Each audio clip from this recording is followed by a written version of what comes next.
As you get deep into lawn care, you'll find in the middle, let's call it late spring and into early summer, grub control and grub preventing products become pretty important.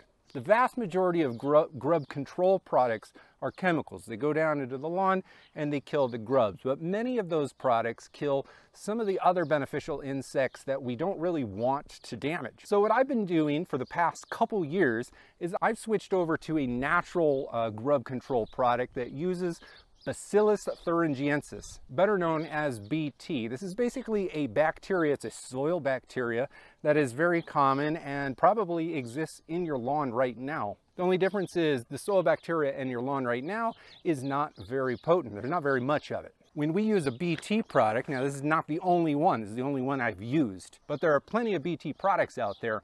What they're doing is they're adding extra bacteria into the soil, and this bacteria, grubs, find toxic to their guts, to their stomachs. So as they eat it, along with everything else that they typically eat, it basically gives them a tummy ache, so to speak, and they stop eating, and because they're so young and immature, they die. Nothing else is harmed because nothing else finds this particular soil bacteria toxic.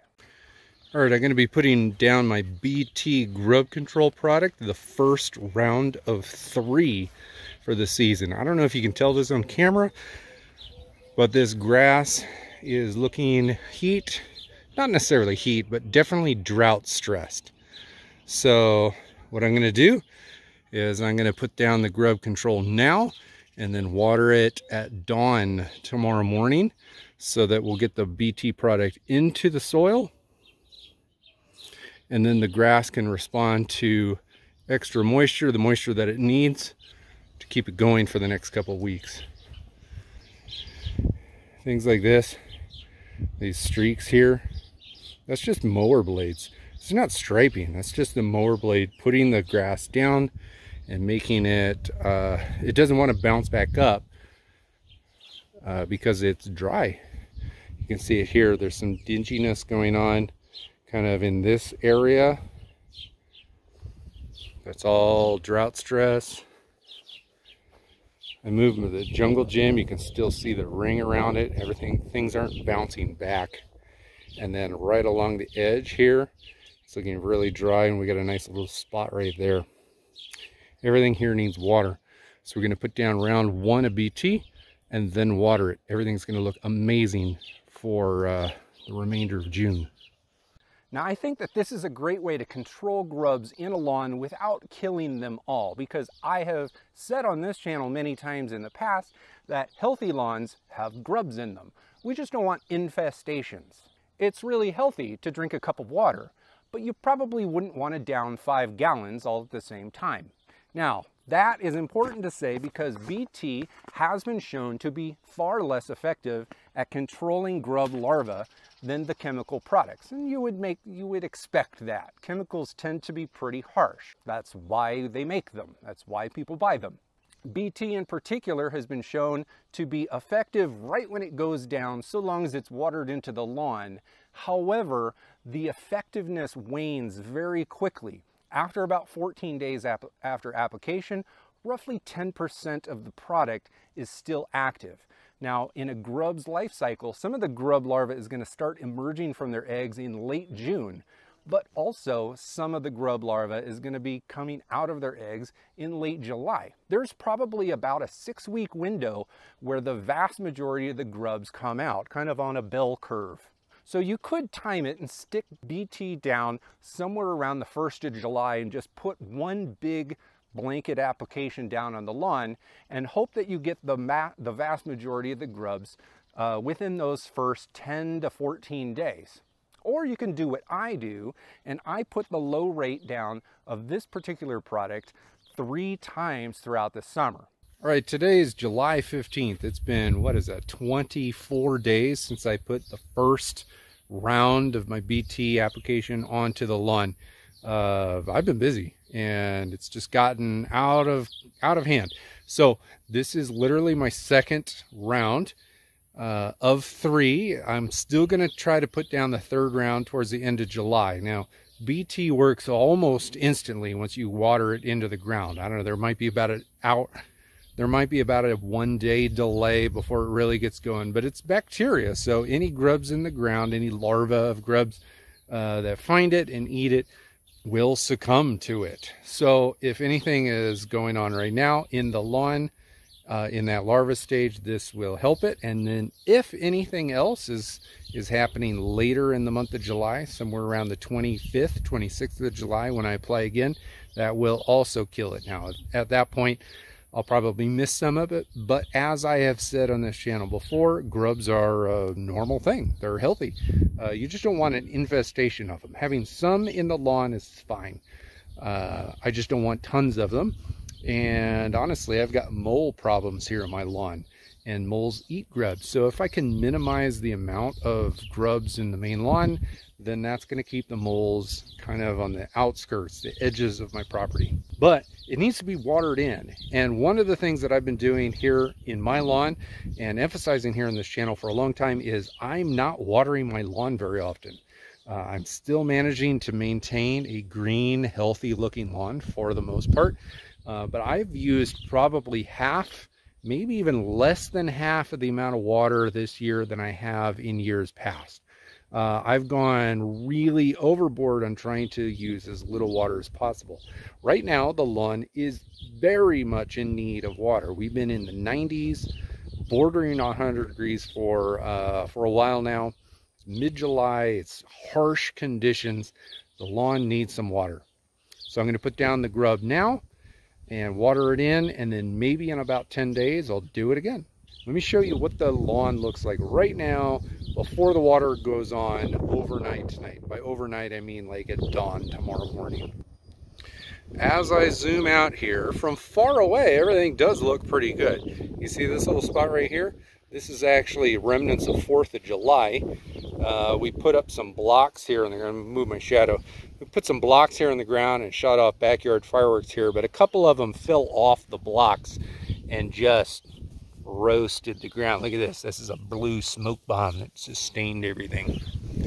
But anyway, so that's what that is. That'll recover on its own. I haven't cut the lawn in about a week because it's not growing heavily. It's not growing heavily because I'm not watering it heavily.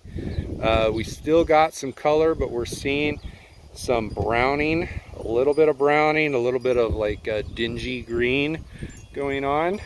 That is what we call drought stress. This is not dormant yet, although there might be a handful of blades in here who have gone fully dormant. But just getting a deep water onto this is going to bring everything back into a nice vibrant green. I don't think it's actually going to grow very much even with the water for the next couple weeks or so, simply because temperatures are kind of stunting growth. And that's one reason why I don't want to push growth. I don't want to fertilize right now with anything. I will fertilize a little bit later, but not quite yet. So we got some browning going on here. And as I move into the shadows so we can see things a little bit better, everything looks much healthier over here. You got to get the coloring right because I'm in the shadow. But everything looks healthier over here. That's because the temperature is much cooler in the shade over here. We get a lot of sun in the morning here, but the afternoon when everything else is like blistering hot, everything is shaded here. So the grass responds totally different on this side of the house. But it is clear that thing, look at this. This little like spot right there. Everything's all matted down. Nothing went there. It's just matted down. It's just losing its ability to sand up. So I'm pushing drought and heat stress tolerance to its max right now. Everything still does look pretty good. I should say this is what the other side of the yard looks like. So I've got this side all cleaned up. But I mean, this is summer break and I got 4 kids at the house. So we are constantly doing things in the lawn. So to do this application, I have to split my lawn in half. I just drag all of the toys off to one side of the lawn and apply on the clean side. And then after watering it in, everything over here, all of the toys and whatnot, get moved over there. And that's how I deal with this. Kids are always able to be outside playing every single day. And since I'm using natural products, non-chemicals, I have no problems whatsoever with them running around the lawn. Anyway, I'm going to drop the grub on this. It'll be the second round, and then water it in. I haven't mowed it in a while. Lots of people will mow before they take a video of their lawn to make it look better. I don't do that. In the middle of the summer during stress like this, it's best to not mow it for an extra day or two. So I'm just letting it go, and I'm going to let it bounce back after that water hits it, gets sucked into it for a day or two, and then I'll hack it down to a more tidy level. Maybe I'll give you an after shot, depends on when I put this video together. So in an ideal scenario, I'll be putting down the low application rate of this product on June 20th, which I actually did on June 21st this year. The second application would be somewhere around the 1st of July, and then the third application would be somewhere around the 10th of July.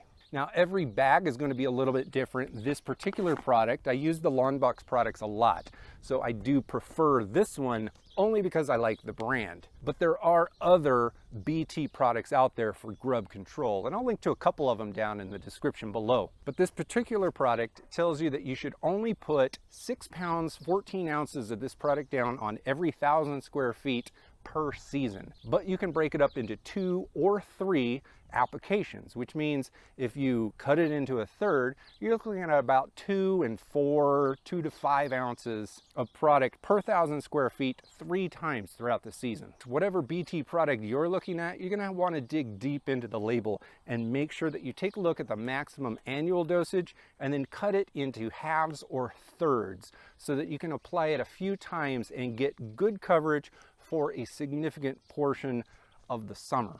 Now, I run a YouTube channel all about lawn care, but I'm not perfect. I was supposed to put this down somewhere around the 2nd of July, but I didn't. And then July 4th rolled around. We had festivities for the holidays. And then I got immersed into a renovation project and things fell behind. I actually haven't applied this since June 21st. And today it's July 16th.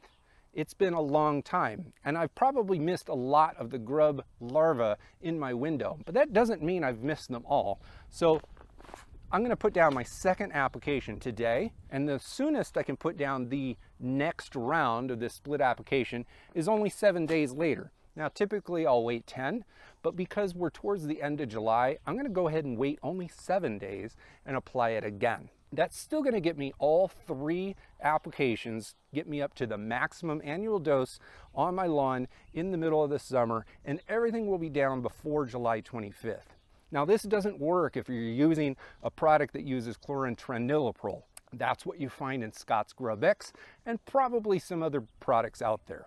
That active ingredient is barely mobile in the soil at all. It takes a long time for it to get into the soil, activate, and actually start going to work, killing off the grubs. That's a product that you have to put down way early in the season. But with BT, you can literally wait to the last minute to put it down. Now, it is natural and organic. It's OMRI listed, but it's not the only natural option out there. You could do milky spore, and I have other videos going into the concept of milky spore. I'll put a link to that video down in the description below. If you don't mind doing the chemical route, by mid to late July, you can put a product down using imidacloprid. That's a harsher chemical than I would ever want to put down into my lawn. And then later in the season, by the time August, September, October rolls around, then you need to start looking into other active ingredients to kill more mature grubs. The point of this video, though, is to talk about BT. BT is a product that will kill grub larvae, but it will only kill the baby larva for a short period of time. So you have to understand that if you're going to be using this, you will have grubs in the fall, just nowhere near as many as you would have had you used a chemical insecticide or a chemical control product. It is significantly harder to apply a product 3 times on a tight 10-day per 10-day schedule. But if you do that, you will get better control than if you just put the maximum dosage down all at once. Now again, I use Lawnbox's Grub Out product. This is more expensive than some of the other chemical control products, but I like the Lawnbox company. I like what they do. I like the products that they make. Their BT product uses SDS strain 502, which I'm not 100% certain if any of the other Grub BT products use the exact same strain, but you can check labels for that. I don't know if that strain is the best, but I do know that since I've been using this product, I haven't had a significant grub problem in my lawn. This is only the second year I've used it, so take that with a grain of salt. If you haven't watched my summer lawn care guide video, it's linked right up here. It goes into everything that you really need to know to get through the summer well. Make sure to watch that if you haven't watched it yet. And thank you very much for your time.